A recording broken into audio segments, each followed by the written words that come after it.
Assalamualaikum warahmatullahi wabarakatuh. Selamat pagi dan salam sejahtera untuk kita semua. Yang terhormat Bapak Kepala Dinas Indakop Pak Jailani dan perwakilan dari PT Kaisar Bapak Syekh Marsuri, serta para hadirin yang berbahagia. Pertama-tama marilah kita sama-sama panjatkan puji syukur kepada Allah Subhanahu wa Ta'ala karena pada pagi hari ini kita masih diberi kesempatan untuk bertemu dalam rangka penandatanganan tiga pihak antara Politeknik di Samarinda, Dinas Indakop dan PT Kaisar.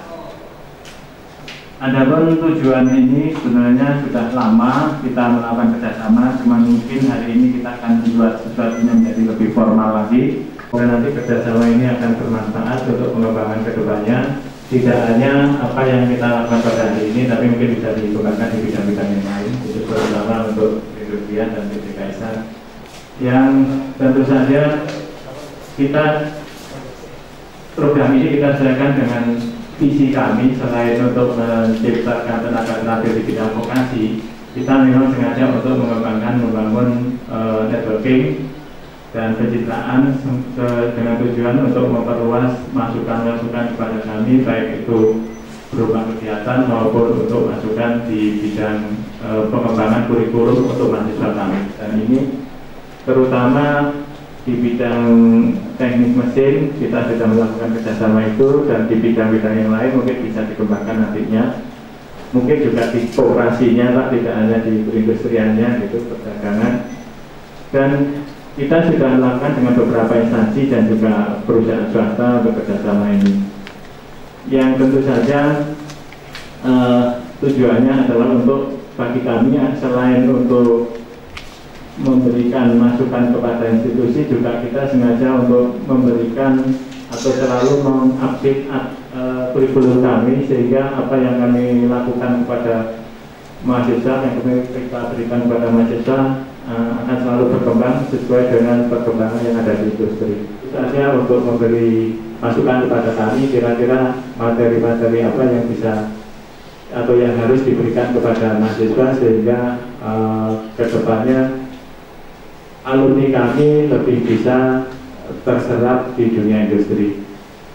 Terus terang saja di bidang perguruan tinggi vokasi sekarang persaingannya sudah cukup ketat, jadi kita harus selalu bisa mengupdate sehingga bisa selalu mengikuti perkembangan di dunia industri, supaya nanti alumni kita tidak ketinggalan dengan apa yang sudah berjalan di dunia lapangan kerja. Ini sebelum di wisuda, kita rencana tanggal 10 Oktober nanti wisuda, itu mungkin hampir 60% sudah terserap, sudah dapat tempat kerja. Tinggal nanti sisanya itu tergantung dari mahasiswanya sebenarnya, tergantung dari orangnya. Kalau aktif ya cepat, kalau memang malas-malas ya agak lambat. Dan dari situ bisa kita kesimpulan bahwa kerjasama seperti ini memang perlu, supaya tadi sudah saya sampaikan kalau kita juga selain apa yang bisa kita lakukan untuk dunia industri dan perusahaan-perusahaan, tapi kita juga memang memerlukan terutama untuk masukan kepada kami, sehingga kami bisa selalu memperbaiki pelayanan kami terhadap mahasiswa dan mempunyai pengetahuan yang selalu bisa mengikuti perkembangan di dunia luar.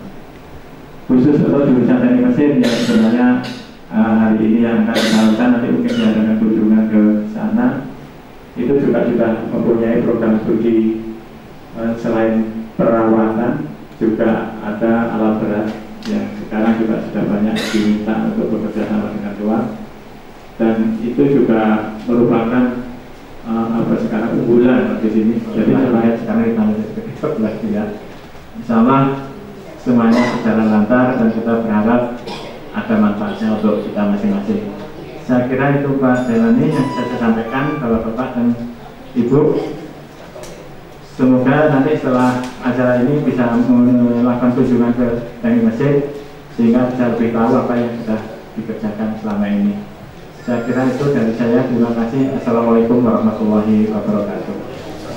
Selanjutnya penandatanganan nota kesepahaman antara Politeknik Negeri Samarinda, Disperindak Provinsi Kalimantan Timur dan PT Kaisar Bogor.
komponen itu, ya, itu dipotong, kemudian di grinding, kemudian istilahnya cutting, grinding, kemudian bending, terakhir kan painting, endingnya. Nah, akhirnya kan jadinya seperti yang itu. Iya Pak, gitu.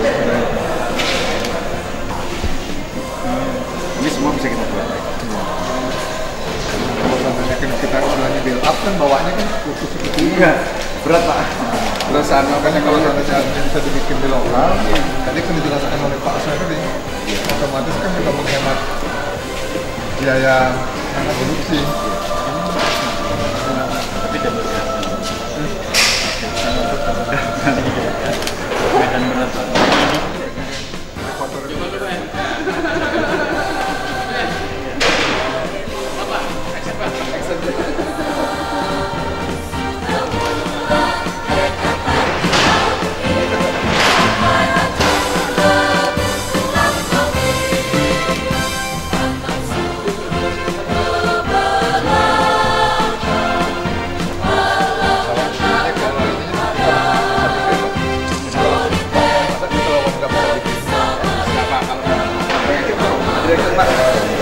Iya, saya pertama-tama terima kasih pada Perindakop yang telah mempercayakan kerjasama ini, dan ini sangat menguntungkan bagi kami juga karena mahasiswa bisa langsung tidak hanya mengetahui teori tapi praktek langsung dan hasilnya bisa langsung digunakan. Nah, itu sangat membantu kami sehingga mahasiswa selain juga ada on the job training, mereka juga bisa praktek langsung dengan benda jadi langsung yang dipercayakan kepada kami, sehingga mereka lebih serius lagi untuk belajar untuk membuat sesuatu itu. Tahap awalnya kan jurusan teknik ya Pak? Teknik mesin. Ke depan kan di sini ada 10 jurusan, iya. 18 program. Gimana Iya. ke depannya nanti? Iya, kan seperti saya sampaikan tadi bahwa selain teknik mesin kita mempunyai jurusan-jurusan lain yang 10 jurusan dan 18 program studi. Kami berharap kerjasama ini tidak hanya di bidang teknik mesin saja, kami kan juga mempunyai yang non-engineering juga, misalnya ada administrasi bisnis, ada akuntansi yang selama ini kita dengan instansi dan industri lain juga sudah kerjasama. Jadi kami sangat berharap nanti mungkin mengembangkan kerjasama ini dengan bidang-bidang yang lain, dengan jurusan-jurusan yang lain, misalnya pelatihan-pelatihan tentang perkoperasian dan lain-lainnya bisa kita implementasikan. Untuk kesiapan ini Pak gimana Pak? Pada saat jam tangan kan bukan sudah 3 tahun ya Pak ya? Iya, jadi tadi sudah disampaikan pada Pak Kepala Dinas bahwa ini merupakan memformalkan sebenarnya kerjasama ini sudah kita lakukan sama-sama. Yaitu tadi kami sangat berterima kasih karena mahasiswa selain praktek dan teori di kampus itu bisa langsung praktek membuat benda jadi yang langsung bisa digunakan gitu oleh masyarakat. Nah, itu tentu saja akan lebih memotivasi mahasiswa untuk lebih serius lagi dalam menjalankan prakteknya, sehingga hasilnya juga mereka tahu bahwa hasilnya tidak hanya dibuang tapi memang langsung digunakan. Tapi kan Pak ini yang produksi mahasiswa sendiri Pak, kualitasnya bagaimana Pak? Ya, kita tentu saja sudah diuji, ada uji mutunya. Kalau belum memenuhi persyaratan juga kita nggak boleh. Ini karena sudah memenuhi persyaratan itu maka diperbolehkan untuk kerjakan di sini. Standar yang menguji siapa? Dari pihak Kaisar. Kaisar sendiri ya. Jadi dalam 1 tahun biasanya kita mahasiswa bisa memproduksi berapa? Ini kita belum berani menjamin produksi berapanya, tapi yang penting kita sekarang sudah memulai untuk praktek mahasiswa itu membuat barang jadi. Itu sudah suatu kelebihan yang sangat besar bagi dengan kemampuan mahasiswa kita Pak, kita tahu kita berapa angkatan? satu angkatan sekarang ini kami baru menerima mahasiswa baru itu 1.200 mahasiswa. Untuk teknik mesin, teknik mesinnya sekitar 60 kali 2 mungkin 120-an. Lalu teknik apa tadi satunya Pak selain teknik mesin? Kita banyak, kita mempunyai 10 alat berat untuk di sini, alat berat. Iya, alat berat kita juga lebih banyak lagi, sudah kerjasama dengan perusahaan-perusahaan seperti kalau kami dengan Trakindo, dengan perusahaan-perusahaan tambang, sehingga kita hasilnya untuk produksi lulusan alat berat itu langsung terserap semua. Seperti tadi saya sampaikan, yang paling favorit dan paling iya, karena 100% sebelum wisuda aja sudah kerja semua. Kerjasamanya paling banyak ke alat-alat berat yang kontraktor kita di Kaltim. Iya, tambang dan konstruksi. Mbak. Ya, yang kita bicara provinsinya kita sudah tentukan provinsi Kalimantan Timur, lalu Sumatera Barat, lalu Sulawesi Selatan. Nah, ketiga provinsi ini akan menjadi salah satu pilot project kami. Itu saja.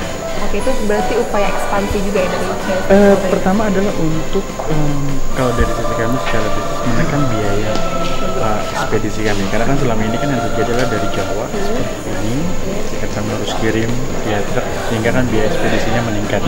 Tapi kalau seandainya itu terjadi adalah bahan baku saja yang kami kirim. Pertama adalah penyerapan tenaga kerja di provinsi tersebut.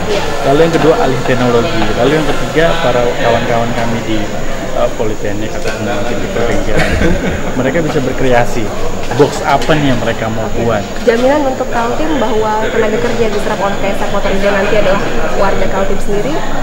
Itu memang sudah pastikan, karena kita pun di Cibinong kita menggunakan lokal setempat. Cuma memang dalam kedepannya bentuknya entah nanti dari Jawa sebagian atau orang Kaltim, nanti itu kan akan sama-sama kita sinergikan. Kira-kira pasar kerjanya berapa ribu yang akan bisa terserap kalau pabrik rakitan ada? Kami bicara Kaltim mungkin sekitar 200. Dan itu tenaga apa saja yang diperlukan?